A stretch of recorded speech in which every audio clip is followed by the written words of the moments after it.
목사님 안녕하세요. 주인 씨 잘 지내셨어요? 네. 지난 주간도 별일 없으셨죠? 네, 목사님 어떻게 지내셨어요? 잘 지냈어요. 자, 우리 프로그램을 진행하면은 꼭 장치를 가지고 시작을 하잖아요. 네, 오늘은 어떤 장치가 있나요? 오늘도 장치가 있어요. 오늘은 제가 이야기하고자 하는 이야기를 어쩌면 이렇게 요약을 잘 해놨는지 찬송가가 있습니다. 찬송가요? 목사님께서 불러주시는 건가요? 이거 같이 부릅시다, 같이. 찬송가 570장인데 네. 제목이 뭡니까? 주는 나를 기르시는 목자. 오늘 목자 얘기를 하려고 해요. 그렇군요. 우리 예배드리는 모습을 한번 해볼까요? 후렴만 한번 불러볼까요? 제가 주일학교 때만 부른 이후로는 자주 안 불렀던 찬송인데. 그랬군요. 한번 불러봅시다. 네. 주는 나의 좋은 목자, 나는 그의 어린 양. 저를 따라 꼴을 먹여주시니 내게 부족함 전혀 없어라. 아멘. 잘 부르신다. 저는 어릴 때 이 꼴이 네. 꼴인 줄 알아서 항상 꼴이라고 불렀었어요. 그랬군요. 어렸을 때 뭣도 모르고 많이 불렀던 찬양이고, 근데 이 찬양을 부르면 괜히 좀 든든해지는 느낌 있고요. 그 다음에 뭐가 자꾸 생각이 나냐면, 우리 교회는 요즘은 없지만 제가 어렸을 때 예배당에 가면 한쪽에는 요한계시록 3장 22절 말씀처럼 문 두드리는 그 그림이 있고, 한쪽에는 어떤 할아버지가, 인자하게 생긴 할아버지가 주렁을 들고 양 하나를 안고 있고 그 밑에 양들이 많이 있는 그런 모습이 있는데, 그거 보면 되게 기분이 좋은 거예요. 하나님께서 나를 저렇게 안아주시는구나, 이런 마음이 들었는데, 주인 씨도 찬양하면서 딱 그런 모습이 느껴져서 목사로서 보기에 너무너무 보기 좋았어요. 감사합니다. 자, 주인 씨, 신앙생활 하시면서 주인 씨 출석하시는 교회 목사님에게 목사는 목자입니다라는 얘기를 들어본 적이 있나요? 네, 있는 것 같아요. 많이 네. 있는 것 같으면 안 될 텐데 많이 안 들어봤어요? 많이 들어본 것 같아요. 네, 많이 듣죠. 예, 저는 수시로 얘기해요. 저는 목자입니다. 목양을 합니다. 양들을 돌볼 때 예수님 마음으로 돌볼 겁니다. 그 얘기는 우리 목사님이신 아버지도 하셨고 저도 하는 얘기이거든요. 그런데 근자의 이 목회자인 목사님이 목자입니까? 아니면 양입니까? 라는 얘기로 가슴 아프게도 설전을 하는 얘기들이 좀 종종 있어 왔고, 그리고 오랜 세월 동안 목사님을 목자라고 가르친 목사님들, 그리고 그 얘기를 들었던 성도들께서도 마음이 불편하거나 혹은 어느 말이 맞는 얘기지? 이런 생각들을 좀 하실 것 같아요. 그래서 저는 오늘 성경이 말하는 목자가 누군지, 그리고 목사님은 과연 목자가 맞는지, 이 이야기를 오늘 더 깊이 프로그램에서 풀어가 보려고 합니다. 첫 번째 기억할 것은 모든 백성은 하나님 앞에서 양이다라는 사실이에요. 아멘. 그러면 우리 교단에 있는 총회장 목사님도 양, 저도 양, 주인 씨도 양, 모두 다 양이에요. 오직 우리의 목자 되신 분은 살아계신 하나님, 우리를 위해 죽기까지 순종하신 예수 그리스도이십니다.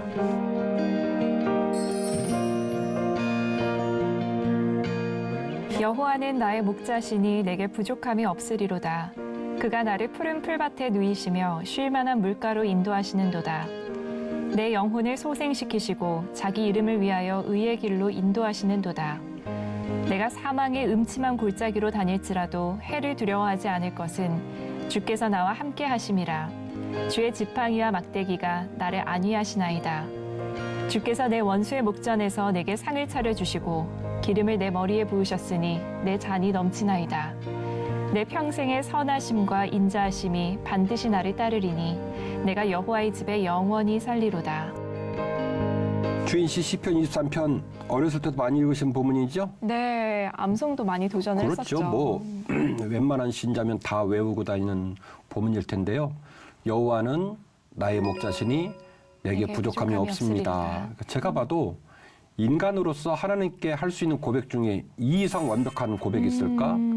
그냥 읽기만 해도 가슴이 울렁울렁거리니까 주인 씨 고백도 그런 고백이죠? 아멘. 그러면 한 번 더 물어봅시다. 지금 본문에 나오고 있는 시편 23편이 말하고 있는 여호와는 나의 목자다. 이 목자가 누구를 말하는 걸까요? 예수님이요. 목사님 아니고요. 그러네요. 신약성경 버전으로는 예수님이고 구약성경 버전으로는 여호와 하나님이시겠죠. 목사님이 아니에요. 시편 23편이 말하고 있는 거는 이 세상에 있는 피조물, 하나님 만드신 피조물은 모든 사람이 하나님 앞에 뭐다? 양이다. 그리고 우리 목자는 누구시다? 하나님이시다. 요 얘기이겠죠. 그 다음에 지금 제가 구약성경을 소개했으니까 신약성경 하나를 더 소개할게요. 그러므로 예수께서 다시 이르시되 내가 진실로 진실로 너희에게 말하노니 나는 양의 문이라. 나보다 먼저 온 자는 다 절도요 강도니 양들이 듣지 아니하였느니라. 내가 문이니 누구든지 나로 말미암아 들어가면 구원을 받고 또는 들어가며 나오며 꼴을 얻으리라. 도둑이 오는 것은 도둑질하고 죽이고 멸망시키려는 것뿐이요 내가 온 것은 양으로 생명을 얻게 하고 더 풍성히 얻게 하려는 것이라. 주희 씨 방금 요한복음 10장을 읽으셨는데 이 본문은 누구하고 누구 사이를 말하는 것 같아요? 예수님과 저희, 그러니까 목자와 양의 사이를 말하는 것 같아요. 아, 정확히 보셨어요. 요한복음 10장은 예수님이 제자들에게 자기의 또 다른 신분을 설명하신 본문이에요. 선생님, 메시아 이런 얘기들도 많이 있었지만 요한복음 10장은 딱 뭐라고 말씀하시냐면 나는 너희들의 목자다. 너희들은 나의 양이다. 그렇게 얘기를 하시고 결국 참된 목자, 거짓 목자, 10장 얘기가 목자에 관한 얘기로 쭉 기록이 되어 있거든요. 예수님과 우리 사이를 규명한 본문입니다. 자, 그러면 시편 23편과 요한복음 10장 말씀을 연속해서 우리가 정리를 해본다면 이 세상에 존재하는 모든 피조물은 양이고 우리의 궁극적인 목자는 하늘에 계신 하나님, 그리고 신약으로 넘어온다면 주 예수 그리스도, 이 한 분이 누구시다? 목자이시다. 이 세상에 존재하는 모든 피조물은, 사람은 그분 앞에 주어진 양이다. 이렇게 설명을 할 수 있을 겁니다. 제가 지금 원론적인 이야기를 딱 정리를 하고 나서 보니 더 심란해지는 거예요. 그러면 목사님은 뭐지? 목사님 우리에게 어떤 메시지를 주신 거지? 이제 요 두 번째 문제가 풀어져야 되는데 그럼에도 불구하고 목사님은 목자가 맞다는 얘기예요. 이게 무슨 얘기 할지 궁금하죠? 네. 그래서 성경은요, 하나님의 이야기고 하나님을 사랑한 사람들이 그 하나님과 어떻게 동행했느냐를 기록한 책이에요. 그렇죠. 그러니까 66권을 보면 하나님이 나는 하나님이다. 나는 너에게 이런 일을 한 하나님이야 라는 얘기, 그 다음에 그 하나님의 말 걸어주심에 대해서 반응하고 그 하나님을 사랑하고 그 하나님과 동행한 사람들의 이야기가 성경의 이야기 전부입니다.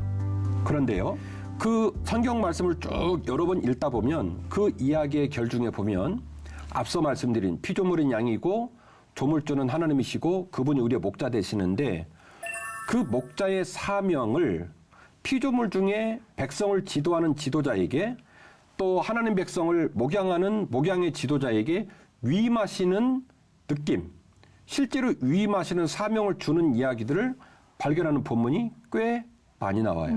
그래서 몇 가지의 본문들을 좀 소개하면서 여전히 피조물들 중에 목자의 사명을 위임받고 목자의 사명을 감당하는 분들이 계시구나라는 것들을 좀 발견할 수 있는 계기가 되기를 원하는데요. 네. 첫 번째 본문은 민수기 본문인데 같이 한번 읽어주실래요? 네. 모세가 여호와께 여짜와 이르되 여호와 모든 육체의 생명의 하나님이시여 원하건대 한 사람을 이 회중 위에 세워서 그로 그들 앞에 출입하며 그들을 인도하게 출입하게 하사 여호와의 회중이 목자 없는 양과 같이 되지 않게 하옵소서. 여호와께서 모세에게 이르시되 눈의 아들 여호수아는 그 안에 영이 머무는 자니 너는 데려다가 그에게 안수하고 그를 제사장 엘르아살과 온 회중 앞에 세우고 그들의 목전에서 그에게 위탁하여 내 존귀를 그에게 돌려 이스라엘 자손의 온 회중을 그에게 복종하게 하라. 자, 민수기 27장은 모세의 그 탑 리더십, 모세의 탑 리더십을 여호수아에게 연장시켜 나가는 일들을 하나님께 컨펌받는 그런 이제 과정인데요. 오늘 본문의 말씀을 보면 뭐라고 표현을 했냐면 17절에 여호와의 회중이 목자 없는 양과 같이 되게 하지 마옵소서 이렇게 얘기를 해요. 네. 그러면 무슨 얘기냐면 지금 이 말을 역설적으로 말하면 지금 모세가 무슨 사명을 감당하고 있냐면 목자의 사명을 감당하고 있다는 거예요. 내가 지금 그 일을 하고 있다는 거예요. 그런데 내가 이 직무를 감당하지 못하는 시기가 온다면, 바톤을 터치해줄 때가 온다면 그들은 무슨 상황이 되냐면 목자 없는 양이 될 네. 공산이 큽니다. 그러므로 나 말고도 나처럼 목자와 양의 관계를 감당할 수 있는 리더를 세워주십시오. 라고 이제 얘기를 하는 거예요. 그러자 하나님께서 대답하시는 거예요. 네 말이 맞다. 너도 목자의 사명을 감당하는 일이 너무 소중하지만 여호수아는 하나님의 영의 기름 부음을 받아서 하나님의 영이 머무는 사람이니까 너는 그 사람 데려다가 안수를 하고 모든 백성은 그에게 복종하도록 하라. 네 말이 맞아. 라고 해서 목자의 사명을 여호수아에게 위임하는 네. 일련의 내용들이 민수기 27장에 나옵니다.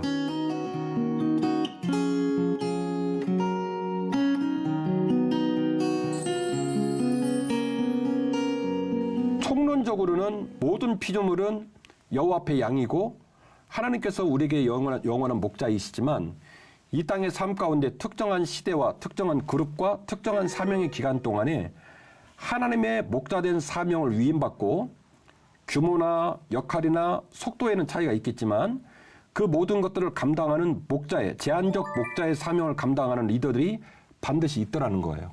계속 이어가 보겠습니다. 마태복음 9장인데요. 예수께서 모든 도시와 마을에 두루다니사 그들의 회당에서 가르치시며 천국 복음을 전파하시며 모든 병과 모든 약한 것을 고치시니라. 무리를 보시고 불쌍히 여기시니 이는 그들이 목자 없는 양과 같이 고생하며 기진함이라. 이에 제자들에게 이르시되 추수할 것은 많되 일꾼이 적으니 그러므로 추수하는 주인에게 청하여 추수할 일꾼들을 보내주소서 하라 하시니라. 마태복음 9장의 이하의 본문은 주님께서 사람을 데려오라고 얘기하는데 민간인을 말하는 게 아니에요. 추수할 일꾼. 즉 지금 우리가 교회에서 흔히 쓰는 말로 말하면 사역자가 되겠죠. 이들이 목자 없는 양과 같이 고생하고 기진하고, 이 말은 무슨 얘기냐면 시스템, 리더십, 팀, 사역, 이 모든 모습들이 전개가 잘 안 되는 관계로 백성들이 되게 힘들어하는 모습들을 보면서 추수할 곡식은 많은데 일한 일꾼이 없다.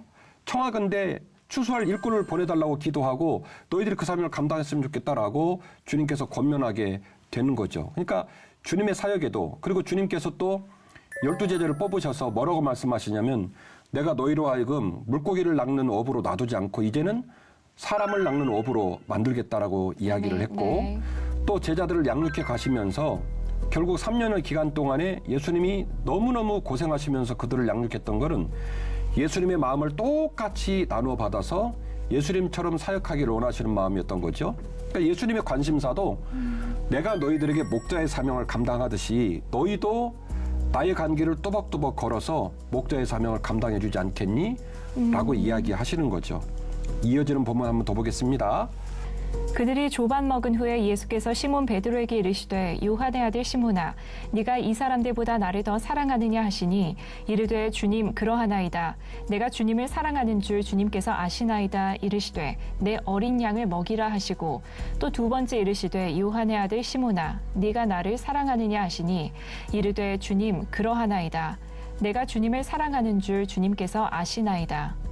이르시되 내 양을 치라 하시고 세 번째 이르시되 요한의 아들 시몬아 네가 나를 사랑하느냐 하시니 주께서 세 번째 내가 나를 사랑하느냐 하심으로 베드로가 근심하여 이르되 주님 모든 것을 아시오매 내가 주님을 사랑하는 줄을 주님께서 아시나이다.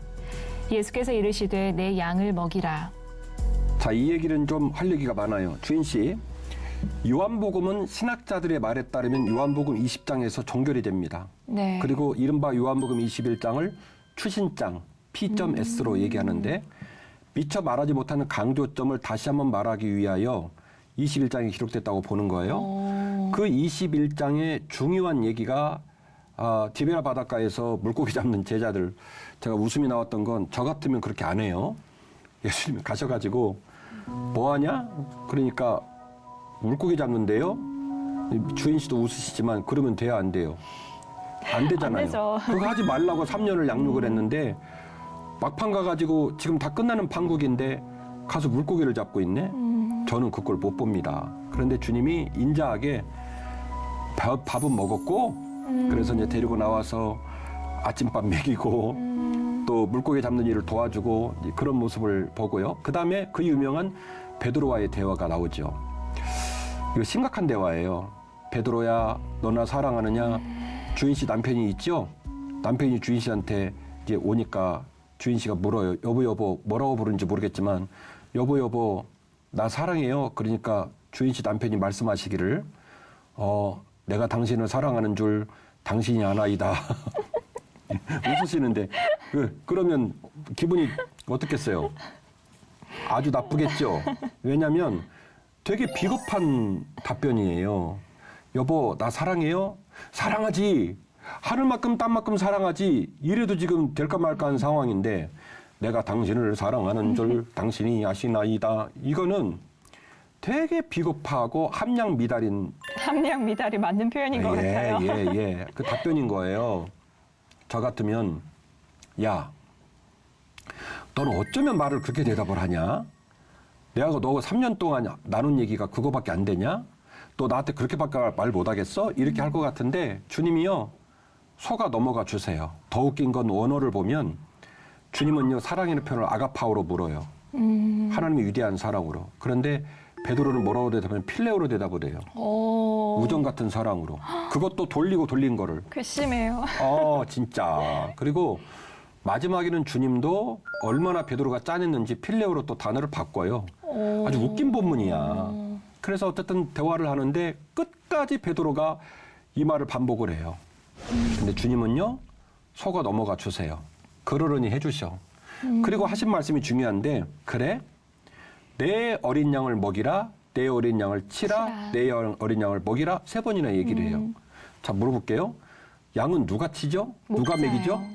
목자가 먹이는 거예요. 목자가 먹이고 목자가 치는 거예요. 그래서 성경을 연구하는 제 입장에서는 더 깊이 이야기꾼 입장에서는 요한복음 21장 사건을 명백하게 목자의 사명을 위임하는 위임장으로 본다라고 저는 보는 거예요. 그렇네요. 정확하게 위임하는 예시가 나와 있네요. 왜냐하면 양이 양을 치는 건 아니거든. 맞아요. 목자가 양을 치는 거니까. 그리고 여기서 말하는 내 양은 이가 아니에요.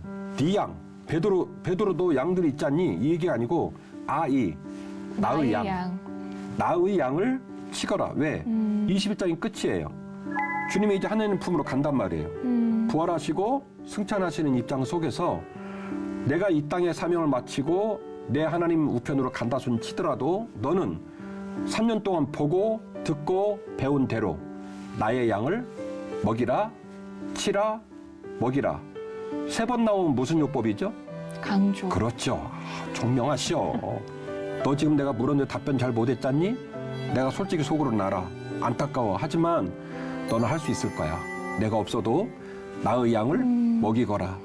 나의 양을 치거라. 나의 양을 먹이거라.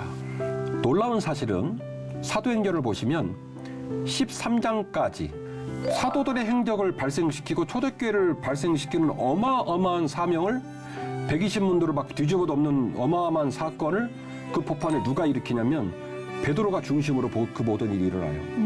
그리고 이후에 3,000명이 꼬꾸러지고 5,000명이 꼬꾸러지는 그 어마어마한 설교를 누가 하냐면 베드로가 해요. 갈릴리 바다에서 물고기 잡던 무학자 베드로 맞아? 어떻게 저렇게 설교를 해?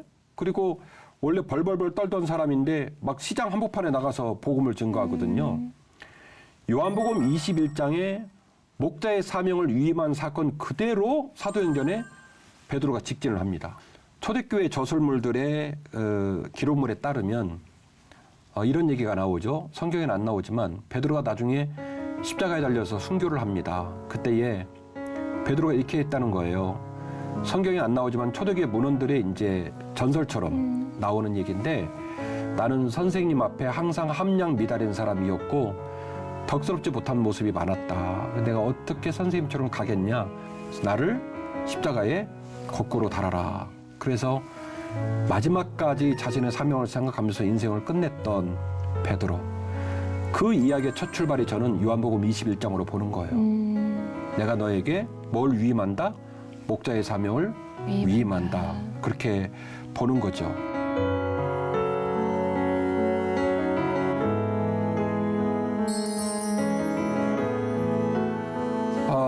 제가 지금까지 이제 사례들을 쭉 얘기를 했는데 이 정도 사례면 목사님 목자가 맞아요.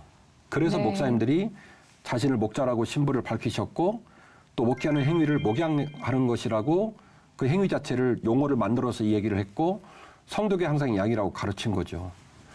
그런데 왜 근자에 와서 목사가 목자이냐 양이냐는 문제로 설전이 이루어지고 서로 상처를 받거나 어려운 일이 벌어질까? 아무리 신학을 모르고 성경을 똑박사처럼 정리를 잘 못한 나손 치더라도 내가 신뢰하고 내가 사랑하고 내가 존경하고 따르는 목사님이 목자라고 자신을 소개하고 그리고 성경을 가르치고 이끌어 간다면 저희 입장에서는 그 목사님에게 당신 목자입니까 양입니까 감히 못 물어볼 것 같아. 그러니까 사실은 제가 볼 때는 신학적인 근거가 있냐 없냐 성경적인 근거가 있냐 없냐 이게 중요한 게 아니라 이 시대를 살아가는 주의 종이신 목사님과 교회 지도자들 그리고 성도들과의 관계가 대단히 건강지수가 떨어졌다. 저는 진단을 그렇게 합니다. 그래서 교회가 강건하고 목사님이 강건하고 성도가 강건하고 정말로 그리스도의 피로 한 몸과 한 살이 되었다면 그런 말장난 같은 이야기로 갈등을 하고 상처를 받고 그럴 일은 없겠죠. 그래서 제가 그게 마음이 아파요. 목자의 직분은 알아도 목자의 자리는 알아도 목자의 마음을 잘 이해를 못했거나 목자의 마음을 놓쳐서 일어난 일은 아니겠느냐.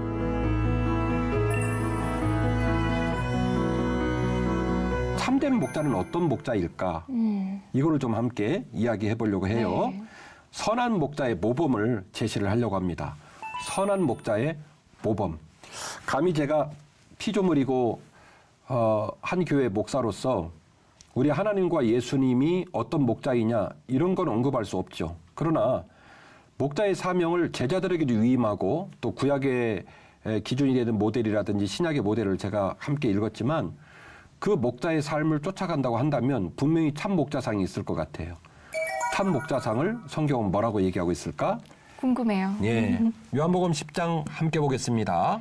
나는 선한 목자라 선한 목자는 양들을 위하여 목숨을 버리거니와 삭구는 목자가 아니요 양도 제 양이 아니라 이리가 오는 것을 보면 양을 버리고 달아나나니 이리가 양을 물어가고 또 해치느니라.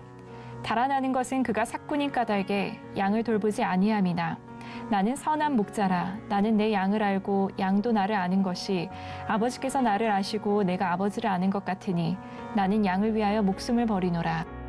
제가 현장에 있는 그 목사로서 좀 이 본문을 읽을 때마다 가슴이 먹먹해요. 솔직히 이 본문만큼의 자신은 없어요. 김 목사, 당신 양들을 위해 죽을 수 있어? 가끔 제가 부흥회를 간다든지 사역하다가 가끔씩 자문을 해요. 아직까지 속이 후련하게 답변을 못했어요. 그래서 항상 마음이 좀 눅눅하지만 그러나 한 가지는 제가 고백할 수 있는 것은 항상 이 성경 말씀이 제 가슴에 있어요. 참된 목자는 양을 위하여 목숨을 버린다. 이 질문 앞에 속이 후련하게 답변을 못 해봤지만 항상 괴롭고 그리고 이 말씀을 생각해요. 그 생각을 주님께서 말씀하셨어요. 야, 참된 목자가 뭔 줄 아냐? 참된 목자는 말이다. 양을 위해서 목숨을 바칠 정도로 양을 사랑하는 게 목자야. 이리가 찾아오고 곰이 찾아오면 목동이었던 다윗이 고백했던 것처럼 사자 앞에서도 곰 앞에서도 굴하지 않고 그 양을 지켰다고 고백했던 것처럼 참된 목자는 필요하다면 목숨 내놓고 양 지킨다. 그래서 아까 말한 사꾼 목자. 사꾼 목자는 그런 일이 벌어지면 도망간다. 왜?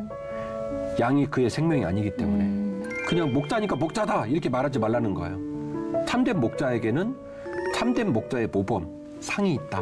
참된 목자는 양을 위해 목숨을 내어놓을까 고민하는 사람이다 라는 얘기예요. 두 번째 본문 함께 볼까요? 사도행전 20장입니다. 여러분은 자기를 위하여 또는 온 양떼를 위하여 삼가라. 성령이 그들 가운데 여러분을 감독자로 삼고 하나님이 자기 피로 사신 교회를 보살피게 하셨느니라. 내가 떠난 후에 사나운 이리가 여러분에게 들어와서 그 양떼를 아끼지 아니하며 또한 여러분 중에서도 제자들을 끌어 자기를 따르게 하려고 어그러진 말을 하는 사람들이 일어날 줄을 내가 아노라. 그러므로 여러분이 일깨어 내가 3년이나 밤낮 쉬지 않고 눈물로 각 사람을 훈계하던 것을 기억하라. 오늘 이 본문은 사도 바울이 제3차의 전도여행 마치고 복귀를 하는 와중에 에베소하고 골로새 사이의 해안가에 밀레도라는 지역이 있어요. 이 지역에서 3년 동안 사역을 하고 그 사역을 마치고 떠나면서 한 고별 설교의 내용이거든요. 근데 그 내용이 어마어마해요.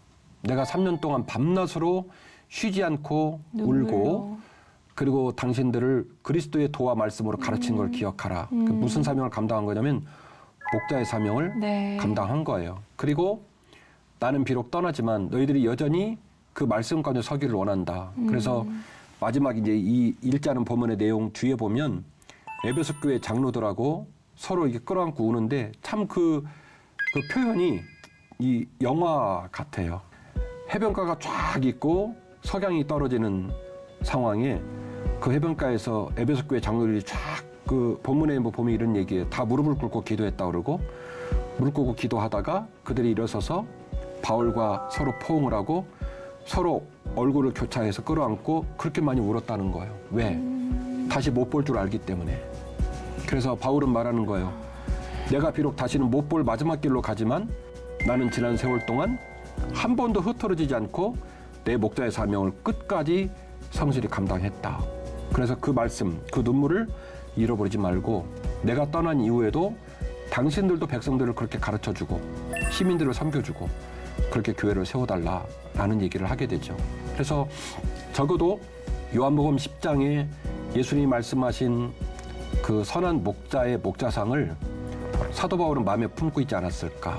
목사님 말씀을 다시 들어보니까 제가 너무 목사님을 바라보면서 목사님은 그렇게 생명을 바칠 정도 사랑의 눈으로 저희를 가르쳐 주셨는데 그걸 너무 가볍게 받아들이지 않았나 하며 좀 부끄러운 생각이 들었습니다. 제가 오늘 말미에 얘기하겠지만 목사가 목자가 맞습니까? 라는 얘기는 더 이상 쟁론의 장이 안 됐으면 좋겠고 네. 그러려면 우리 목회자들도 우리가 목자라는 사실에 대해서 엄중하게 마음에 묵상하고 괴로워하고 도전해야 될 것 같고요. 그리고 그렇게 몸부림치는 목자를 우리 성도들이 배려하고 사랑하고 격려해주는 모습이 되면 진짜 좋은 교회 되지 않을까? 진짜 좋은 기독교가 되지 않을까? 이런 생각은 듭니다.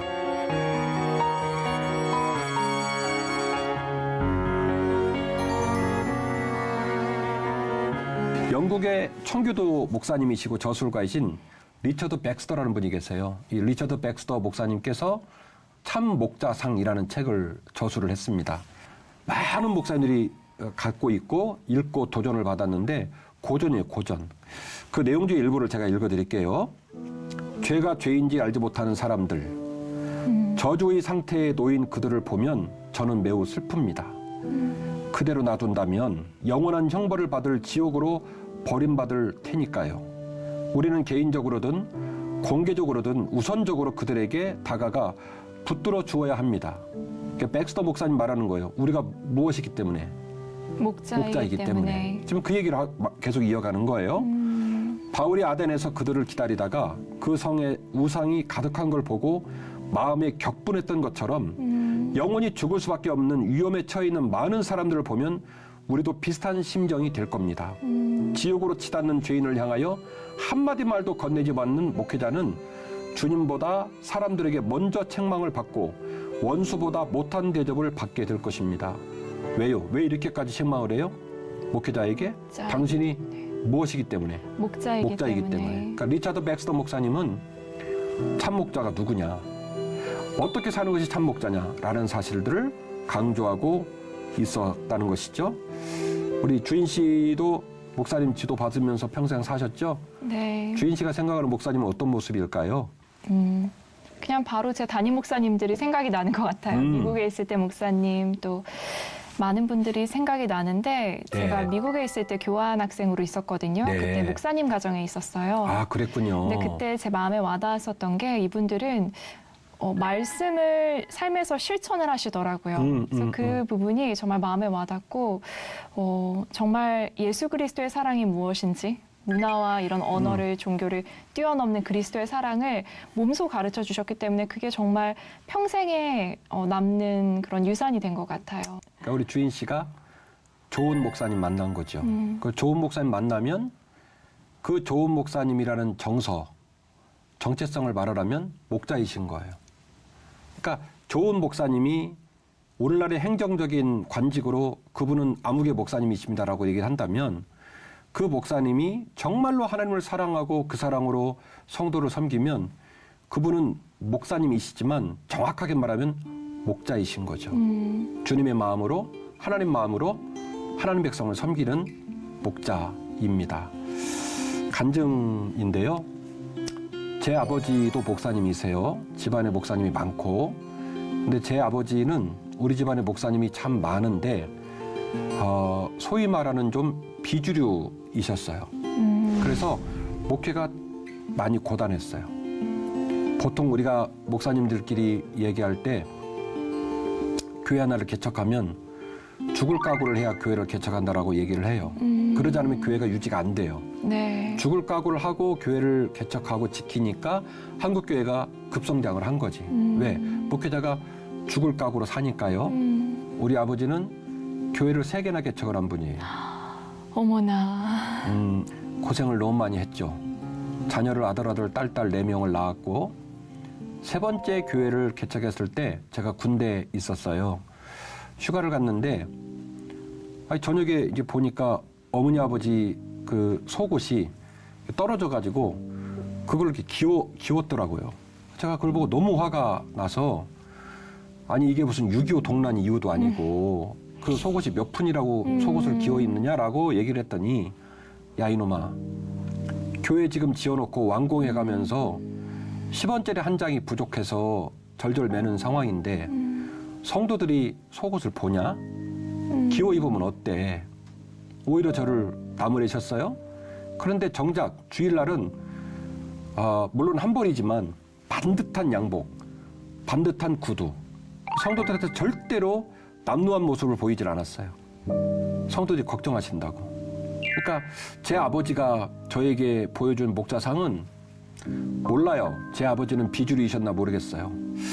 교회 세계 개척하고 고단하게 살았지만 제가 봤던 아버지의 등어리는 목자가 맞다. 제가 봤던 아버지는 그런 모습이셨고 그 3번째 교회를 개척을 하고 우리 교회가 일찍이 홀로 된 분들이 많았어요. 아내들이 남편을 일찍이 떠나보내고 홀로 된 분들이 많아가지고 혼자서 자녀를 이제 키우려니까 직업이 어렵죠. 아침 일찍 나가고 저녁 늦게 들어오고 쉬는 날이 없고. 근데 아버지가 그게 너무 마음이 아프셨나 봐요. 그래서 우리 아버지 그 고향에 있는 그 유명한 빵집 주인이 사장님이 권사님이라는 사실을 아셨어.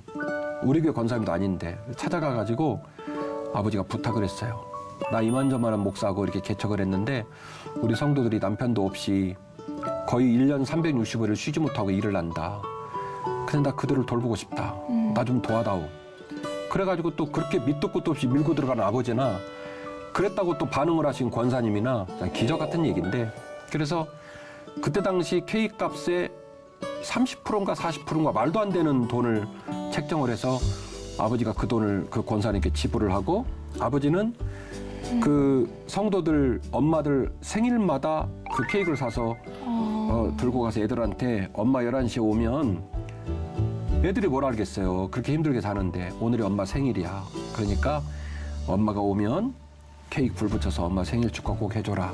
그렇게 해서 성도들을 섬겼고 그리고 그 아이들은 졸업을 하면 보통의 졸업식에 보면 부모님 다 오셔서 사진 찍고 그러잖아요. 네. 엄마밖에 안 계시잖아요.